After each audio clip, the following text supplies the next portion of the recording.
প্রিয় মানুষটার কাছে ঠকে গিয়েছো, তার মানে এটা নয় যে তোমার যোগ্যতা কম ছিল, বরং ওই মানুষটারই যোগ্যতা কম ছিল, তাই তোমাকে আর ধরে রাখতে পারেনি।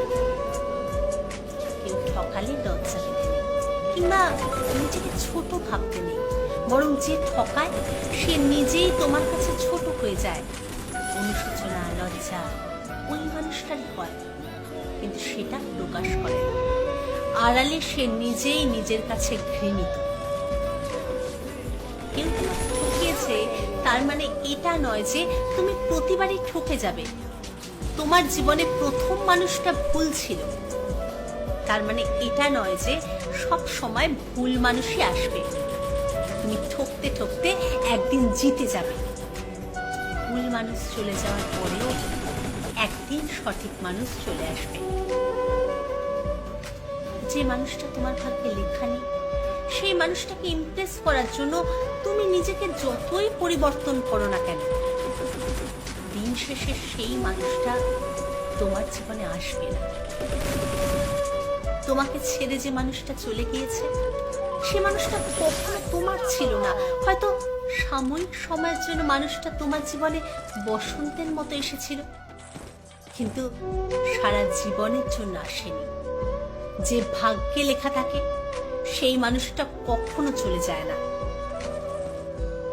যে মানুষটা তোমার ভাগ্যে লেখা আছে, সেই মানুষটার জন্য তোমাকে কখনো ভাগ্যের দিকে তাকিয়ে থাকতে হবে না, তার জন্য নিজেকেও পরিবর্তন করতে হবে না।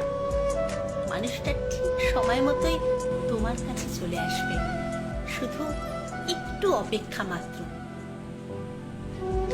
ভুল মানুষের জন্য কখনো নিজেকে ছোট ভাবতে নেই। ভুল মানুষ জীবনে আসে একদিন চলে যাওয়ার জন্য। তোমার জীবন থেকে ভুল মানুষটা চলে গিয়েছে সঠিক মানুষটা আসার জন্য। তুমি ঠিক যেমন, তোমার জন্য ঠিক তেমনই কাউকে রাখা হয়েছে।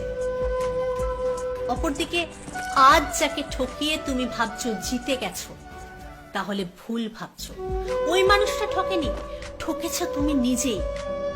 যাকে যেভাবে ঠকালে, তেমনি ভাবে তুমিও একদিন এভাবেই ঠকবে অন্য কারো কাছে, কিংবা অন্য কোনো ভাবে। তবে ঠকবে, এটা নিশ্চিত।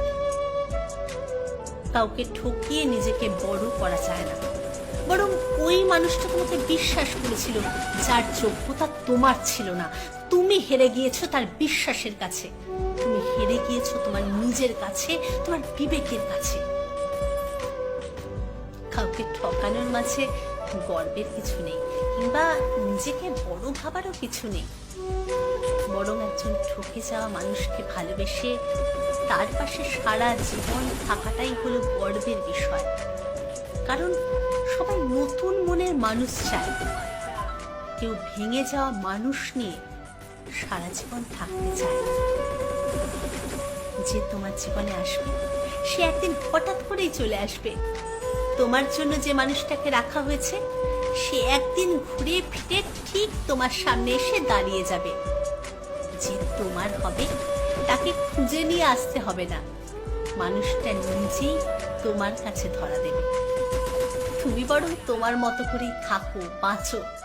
এমন একজন আসবে যার কাছে তুমি যেমনই হও না কেন, তোমাকে আগলে রাখার দায়িত্ব নিয়েই একদিন হঠাৎ চলে আসবে, অবশ্যই আসবে।